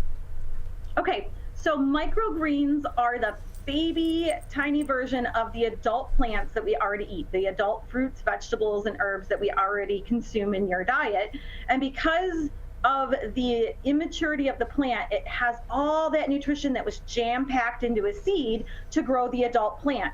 So instead of having all of that nutrition spread out over the adult plant, and then you're just harvesting that vegetable, let's say carrots, you're harvesting that tiny little baby plant, the microplant, and it keeps 4 to 40 times more nutrition in that plant than you get in the adult vegetable. So not only are you getting something that produces relatively rapidly, you're not waiting an entire growing season for an adult vegetable to form, but you're also getting something that is highly nutritious and jam-packed with flavor. I think that's the part that surprises most people, just how flavorful microgreens really are. And how long does it generally take to harvest a microgreen? Because you're not, like you said, you're not going through the entire harvesting period of one plant to another, getting that full plant. It is just, as you said, a smaller version, a baby version of that plant. So how long is that cycle? Most plants can be available within 1 to 2 weeks. There are a few plants that like a little bit longer. They like a 3 to 4 week cycle, but there are some of them pop right out in 5 to 6 days. You can have something that is highly nutritious, and then you can have something, again, highly nutritious. And again, you're not waiting that entire growing season just to see the fruits of your labor or to feed your family something that is incredibly healthy. So we're joined by Erica Hagen. She is the co-owner of O'Hagan Farms. The other co-owner is her husband, Dave Hagen. But the name of your business is O'Hagan Farms. Why O'Hagan? Well, that's a good question, because most people realize that when I say my last name is Hagen, it doesn't have the O in the front. Dave and I both have Irish ancestors in our heritage that immigrated over to America. And at some point along the way, they decided to drop that O to be a little bit more, Americanized, especially when Irish immigrants were being highly discriminated against. And we thought it would be really fun to bring back that heritage, that Irish heritage, and put the O back into the farm name. And it helps people too. You kind of, you hear O'Hagan, you get that Irish, you get that green, and you realize, hey, they're growing lots of green things over there. And so that's how we settled on kind of honoring our heritage and having a really fun time with naming our family farm, because it's kind of a big deal to name your farm. You want it to be something that you're going to pass down from generation to generation after you, right? Yeah, so transitioning a little bit from on the farm, I hear you coach gymnastics. Yeah, shout out to GOP Gymnastics in Ortonville. It is actually one of the things that inspired the microgreens to happen, is that I've coached gymnastics here for over 2 decades, and they're also a local family-owned business that has been around forever. I don't want to get into how old I am, but and I was looking at, we have snack time, and I was looking for some way to get something really nutritious into the hands of these gymnasts while they're having their snack time and they're working out really hard. And I thought, wow, I'm going to have produce boxes once my garden matures. And then I got into the microgreens, seeing how fast that they produce.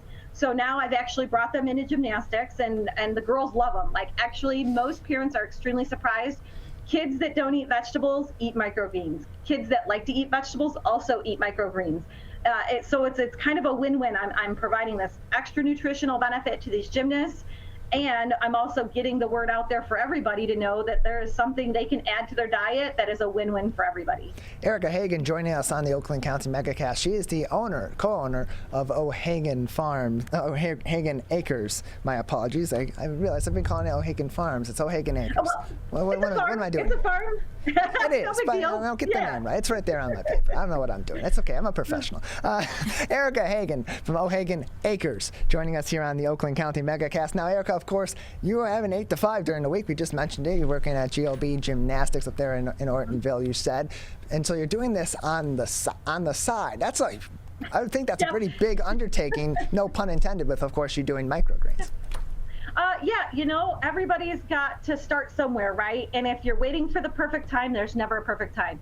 And I've always had a passion for being here at GOB and teaching these girls and trying to get back to the community in any way that I can.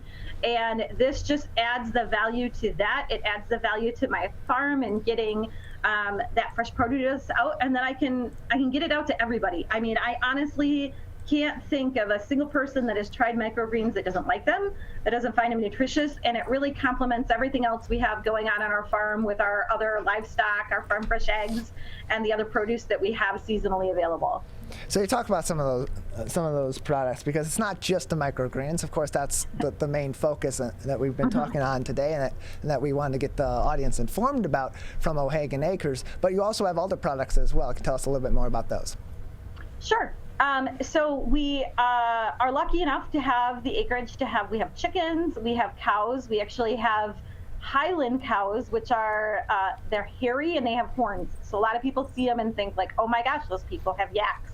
And we also have horses out at our farm, and we're looking to add in some newbies, as things keep on rolling. We're going to get some sheep, we're going to get some goats going. And we're also looking at maybe adding a donkey or two, because I mean, who can resist a donkey, right? But yeah, we raise some animals for meat as well, because again, on the healthy side of things, we want our pasture raised, antibiotic free, hormone free, grass fed pigs, chickens, and cows, and that helps us stay healthy as well. But they're all our pets too. So when you look at the O'Hagan Acres farm website, we have pictures of like our cows. We have Norman and Taffy, and everybody asks, is Norman off of the calf from City Slickers? And he sure is. And then we have names for our chickens. We've got Purple Pants and Floppy Face. You can tell I have young children at home. We have the Brahma Mama chicken. She's one of the favorites. And so we really just try to have, honestly, the happiest farm with the happiest animals. And then we bring all that out into the world and we try to share it with everybody. Erica, let me just review this list here, okay? Now let me just go right back down this one here. I'm just flapping from the microphone for those in radio land. She has 2 horses, a pony, 2 cows, 3 cats, 20 hens, 6 ducks, and are looking to expand to get goats, sheep, and maybe a donkey or 2. On top of that, of course, it's you, it's your husband Dave, and it's your 2 children, Austin and Colton. How do you? And then you have your 8 to 5 during the week as well. How are you managing all this? How? Are there 2 of you? Yep. There's the clone of me. They're in the closet. They're coming out for the next interview.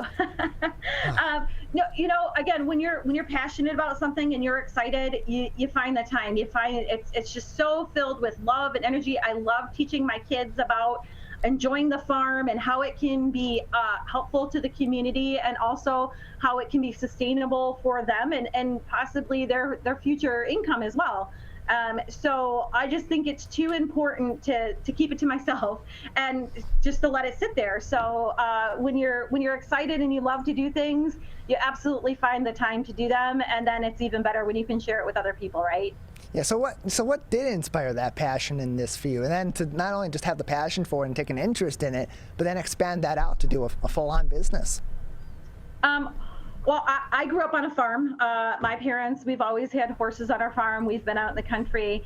And I really think, again, to kind of shout out GOB Gymnastics, the owners there, they've always been an all-inclusive gymnastics facility.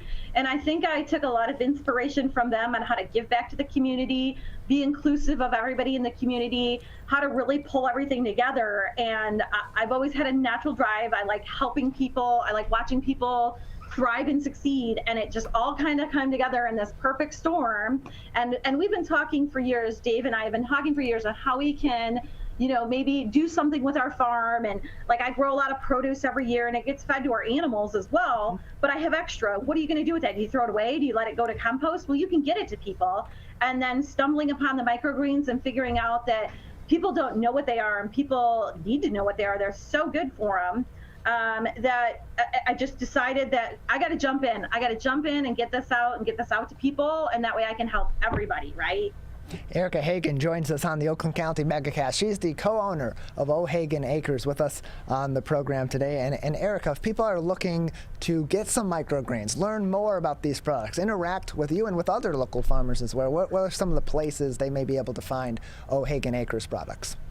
Okay, well, they're always welcome to come to our website, which is www.ohaganacres.com. They can find our email address and our contact information on there. We also are going to local venues, trying to get down to the area. We've been to Busy Buzz Artisan Market down in Rochester for a pop-up this past weekend. It was super successful, and we're going to go back again next month and have another pop-up, and if it's really popular, we're going to be there regularly. And they can also, hit us up at GOV Gymnastics. We do a drop-off there for local people that are in the community. So we drop off in Lapeer, Ortonville, and we do also drop off in Clarkston right now regularly. So they can get a hold of us through our website, place their orders, get on our list, and we'll absolutely get microgreens out into the community for them. Just another couple minutes with you here, Erica. Erica Hagen from O'Hagan Acres with us on the Oakland County Megacast. Anything else that would be important for our audience to know, or interesting for our audience to know about your business, about microgreens, or anything else you'd like to discuss today? Well, microgreens are not only just that fancy little garnish that you get on a steak at a restaurant anymore. They should absolutely be a staple in your diet. They come in all sorts of flavors, colors, nutritional value. You can put them in smoothies. They can be breakfast, lunch, or dinner. We have ideas on our website. We have a little recipe booklet we hand out at all of our pop-up events. And everybody absolutely just needs to get involved and teach your kids about the outdoors. Teach your kids where your food comes from. Know where your food comes from. Know what's in your food. It's so important to be able to know that the food that we grow, it comes from somewhere, and where is it grown and how is it grown, and it makes a difference when it's locally grown with love, which is what our motto is, locally grown with love. That's where everybody should get their food from. Locally grown with love, O'Hagan Acres. Erica Hagen joining us on the Oakland County Megacast. Thank you very much for being with us on today's show. Thank you. Thank you so much. You guys have a great day. You as well. Appreciate having you on. Erica Hagen, she is the co-owner of O'Hagan Acres, joining us on today's edition of the Oakland County Megacast. We're going to take a quick break, and we're going to stick with the outdoors after the break. We'll be talking about environmental protection and how one local organization is advocating for our environment all across the state of Michigan. That coming up next here on the Oakland County Megacast. One of the things you can look for in your friends is a change in behavior. These can be big changes, they can be small changes in mood, physical appearance. They may be sleeping less or sleeping more, drinking more, or their eating patterns may be different. One big change that can be pretty obvious is change in motivation. Do they no longer want to play basketball? Do they no longer want to play video games? Now that we're spending more time online and in virtual settings, it's really important to pay attention to the language that your friend is using and the words they're using to communicate. So when we text our friends, are they taking longer amounts of time to respond? Are they not responding at all? You don't have to be an expert to try to recognize these signs. The second that you feel it in your gut and that you're concerned, that's the second to have the conversation and open the door to what might be going on. Whatever gets you talking.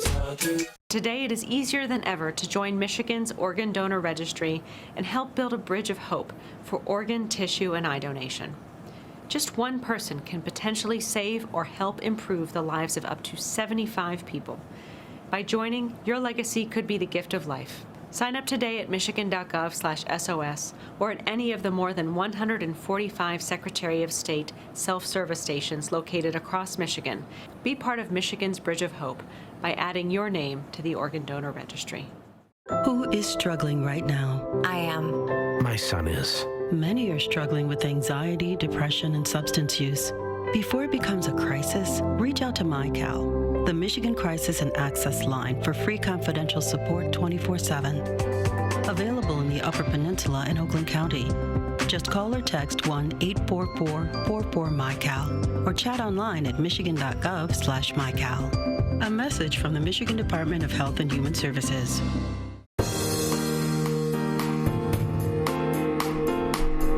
Welcome back to the Oakland County Megacast. I'm Tyler Kieft in the studio alongside Erica Jones here on today's program. Just about 20 minutes left in today's edition of the Oakland County Megacast, and we're going to finish off today's show talking about something very important to our local area. Of course, we got a lot of beautiful parks and landscapes here in southeastern Michigan, especially over here in Oakland County, and we are very adamant in this local area about protecting those pieces of land and the beauty that we have right here in southeastern Michigan, and so are other organizations around the state of Michigan, such as the Michigan League of Conservation Voters. And joining us now is their political and outreach director, Londell Thomas. Londell, thank you for being with us on today's edition of the Megacast. Oh, thank you very much for giving us the opportunity. Absolutely. So as we get started, tell us a little bit about your organization and the work that it does throughout the state. Yeah, so Michigan LCV really is focused on protecting our land, air, and water, and doing so by really focusing in three areas. One is working with voters to understand what the policies are that are needed in their community, and also really listening to the heartbeat of those issues that come from the ground and we advocate up through the legislature. The second would be that we elect candidates that really focuses on being green champions and understanding what those policies are and continuing to be the foreleader of those policies. And then the third would be to hold them accountable to the word that they said, right, to those policies. And so we're working in three regions around the state, which are Southeast, West, and North. As the political director, my job is to make sure that we really are engaging organizers to really talk to voters about the issues that are plaguing their communities, because they bear the brunt of a lot of issues around climate justice, issues around water, issues around PFAS, if you will, issues around lead, issues around affordable water overall. Right. And so we want to make sure that they understand exactly what the issues are. And we also want to make sure that we're kind of at the drumbeat of helping to advocate for those issues. And a lot of the advocacy work and a lot of the change that does happen on these issues has to happen at a local level. I think more than ever during the COVID-19 pandemic, we have seen the impact, the true impact that local elections and that local leadership and local advocacy can have on hometowns, on your county area, and really on the state at a larger level. So even beyond the more statewide issues such as affordable water and safe water affordability throughout the state, and PFAS and other big topics such as that, how does your organization working on the front lines really at the local level to try to inspire those advocates to, and those candidates as well, keep the candidates on local levels also accountable? Absolutely. You know, what we found back in 2017, because the organization has really been focused on a lot of, working at the state level, right? Working in Lansing, working to engage state legislators and that kind of thing. But what we thought about is, in order to really engage voters at the local level, we needed to touch the municipal ranks, right? We needed to make sure that we were engaging those county candidates for county board and other, for mayor, for other local positions that they would be running for. And so what we did is we had a great opportunity in Oakland County to really engage with candidates around our issues. And what focus that we really zoomed in on is working with several partners there to form what we call the Climate Jobs and Justice Platform. So we worked with Oakland Forward, we worked with Sierra Club, we worked with Clean Water Action, the Pontiac chapter of the NAACP, Sunrise Movement.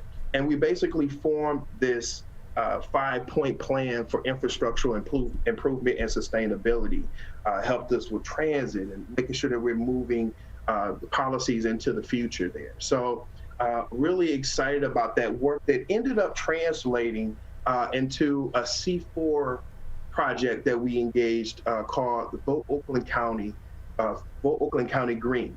And that was a project that we collaborated with Sierra Club on to really hold those elected officials accountable to that petition, to those 5-point plans, right? To make sure that they are going to be behind it once they got elected to office. We're excited because once they actually did get elected to office, Dave Coulter, who was the Oakland County executive, and the Board of Commissioners actually passed some of the most progressive and sustainable plan around infrastructure, and we're really excited for the work that is to come. So it was the work that we did on the ground and the people that got involved that really helped us to move things. And you talk about seeing this advocacy work come to fruition and seeing action be taken by leaders that are in place, because a lot of these leaders, they're going to speak on the campaign trail about certain issues, and then of course they're going to take steps back when they get into office, because it is a negotiation. It is a compromise between different people of different political views once you are in office. But you do have a digital accountability tool for helping voters like you and I, like Erica and I, regular people that are voting for these candidates on issues that are important to us, like environmental issues, to keep track of where they're going. How can people access that accountability tool, and what does it do to help keep voters informed about what their local leaders are doing on environmental issues? Well, we're probably most notable for our environmental scorecard that comes out every year when electeds decide they're going to run, and basically we talk to the community about that scorecard, right? But a lot is going on in Lansing, and it's very fast paced. So we're really excited about this digital accountability tool because it gives us a chance to see what your legislator or what your elected official or public official is doing in near real time, right? So that you can keep up with what's going on, you can keep up with the issues, and you can actually call and ask your legislators to vote on the right side of the issue. Right?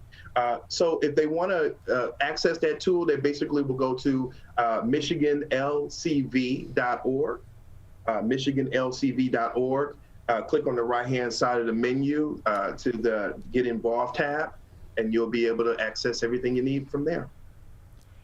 So a few minutes back, when we were first talking about the type of people you want to get involved, you were saying how you want to urge people to be green champions, and I love that term. Can you define that for me a little bit? When you say green champion, what do you mean? These are people who understand about the issues that plague communities, BIPOC communities of color, low-income communities of color, around climate change, around the emittents that go in the air and fall into the land that ends up being consumed in our food, right? That understands the lead and that is in our water, that understands the PFAS and that kind of thing, and understands the local policies that affect their communities that they represent. And so when they go on and we endorse them, they basically fill out our environmental scorecard, they fill out our endorsement questionnaire, and they say, I'm in support of these issues. And at that point, it's up to us, once they're elected, to hold them accountable to such issues. And at that point, they become green champions. And we're proud to say that we have several green champions on both sides of the aisle, as we're nonpartisan. We're joined by Londell Thomas on the Oakland County Megacast. He is the Political and Outreach Director for the Michigan League of Conservation Voters.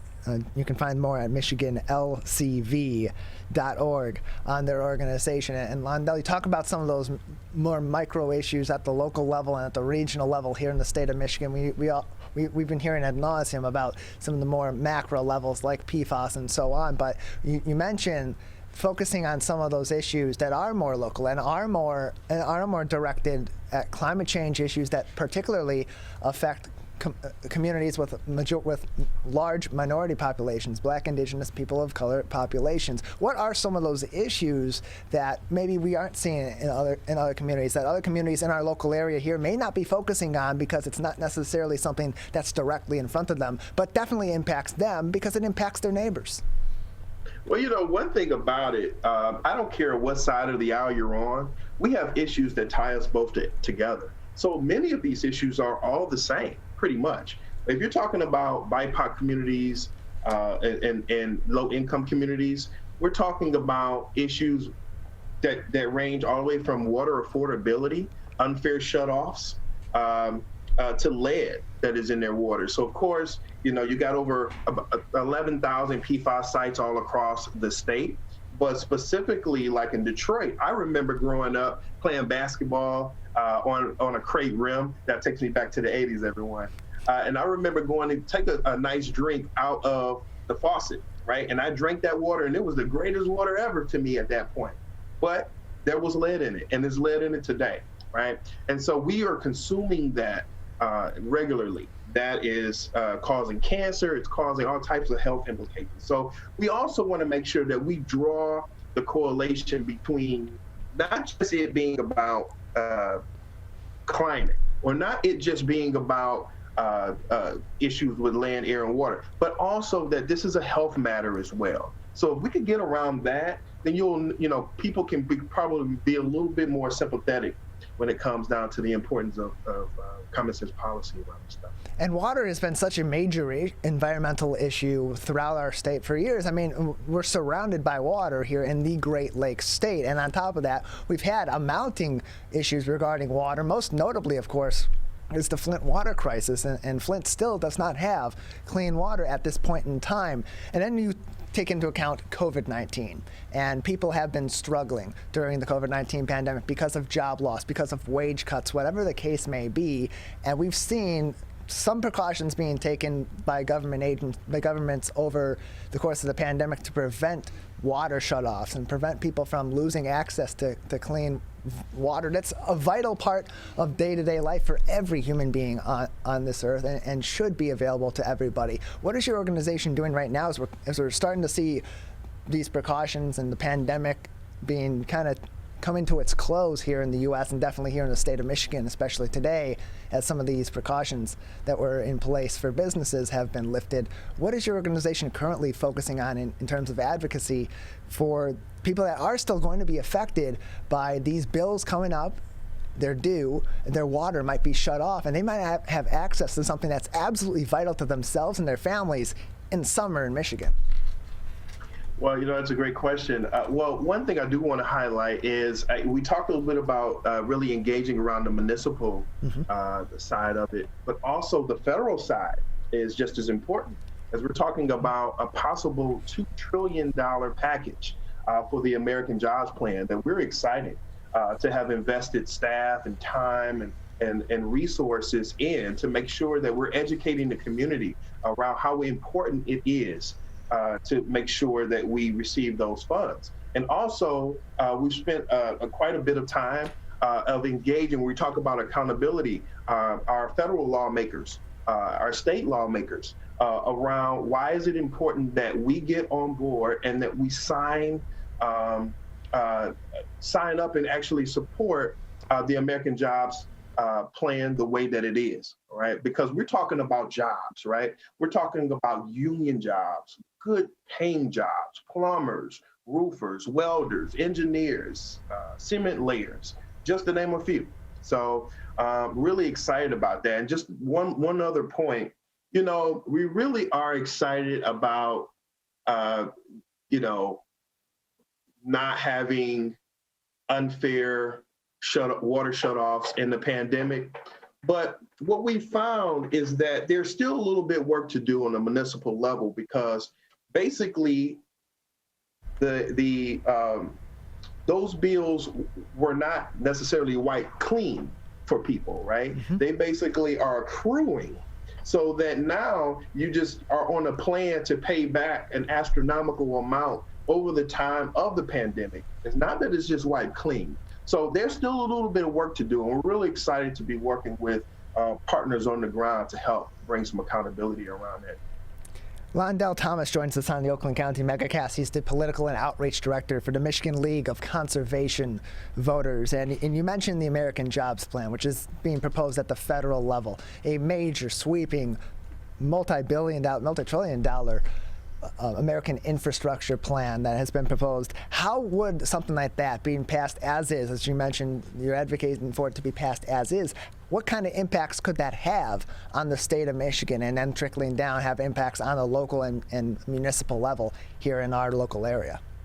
Yeah, when you talk about the jobs that will be engaged, again, talking about, I mentioned that there are plumbers and roofers and so on and so forth will have an opportunity. We're talking about electric cars. We're talking about sustainability, carbon neutral by 2050, right? And we're glad that that our governor basically engaged around a plan that will allow for carbon neutral by 2050. So really is lifting that up and being at the forefront and being a leader around climate action. Those are the types of things that we can do to really support our communities and help to advance our future forward, not just for us, but for future generations as well.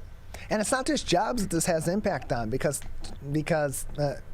working on infrastructure, which has been a major issue even over the course of the pandemic with issues we've seen such as the flooding in Midland, has become a topic of great interest here in the state of Michigan. What are some of the benefits just structurally that this infrastructure plan could potentially have here in the Great Lakes state? Absolutely. You talk about infrastructural improvements. You talk about, we were just talking about Flint, right? And how the lead in the piping can be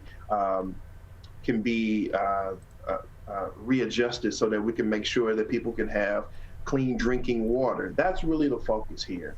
Is it not that we just are advocating for climate change or issues that fight climate change, but also that we're making sure that folks have the right to clean drinking water, right? That when they turn on that tap, they have all of the confidence in the world that they're drinking something that doesn't have health implications in the future, right? And so, yeah, you're right. The infrastructural improvements around the state is going to be a great focus, hopefully, of those resources. But we want to make sure they go unchanged, right? So that we'll have all of the resources available to make the necessary improvements. We're joined by Londell Thomas. He is the Political and Outreach Director for the Michigan League of Conservation Voters on the Oakland County Megacast. And Londell, earlier you mentioned this is a nonpartisan organization. Yes, nonpartisan organization. We are excited that, across the aisle, we've been able to find common ground on issues. Our thing is we want to promote green champions. That's what it is, right?